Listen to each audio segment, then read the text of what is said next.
আকাল কাটিয়ে বাজারে আসতে শুরু করেছে ইলিশ। শহরের বাজারগুলিতে এখন জলের রানীর রমরমা। মাছ বর্ষায় বাঙালির পাতে ফের রসনা তৃপ্তির রসদ। পদ্মার ইলিশ এখন দুর্লভ। পেট্রোপোল দিয়ে আর আগের মতো আসে না রূপলি শস্য। যে যৎসামান্য আসে তার দাম আকাশ ছোঁয়া। তার উপর বর্ষা শুরু থেকেই রাজ্যের মৎস্য বন্দরগুলিতেও সেভাবে ইলিশ ওঠেনি, তাই এতদিন মধ্যবিত্তের নাগালের বাইরেই ছিল ইলিশ। তবে মাছ বর্ষায় ছবিটা বদলেছে। রায়দিঘি, ডায়মন্ড হারবার, দীঘা, নামখানার মতো রাজ্যের মৎস্য বন্দরগুলিতে ইলিশ আসতে শুরু করেছে।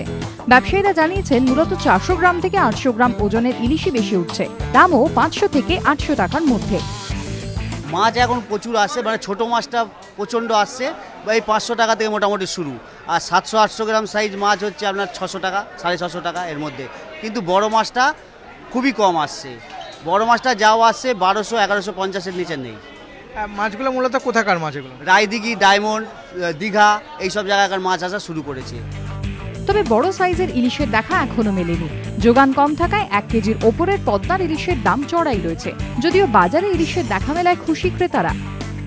না, এবারে তো প্রথম থেকে তেমন সাইজও পাওয়া যাচ্ছিল না, যদিও পাওয়া যাচ্ছিল একবারে আকাশ ছোঁয়া দাম। আমাদের মধ্যবিত্তর বাজেটের বাইরে ছিল সেটা। একটুখানি মোটামুটি লিমিটের মধ্যে, যেমন একদম লিমিটের বাইরে চলে গেছিল তার তুলনায় একটু কম চলে যায়।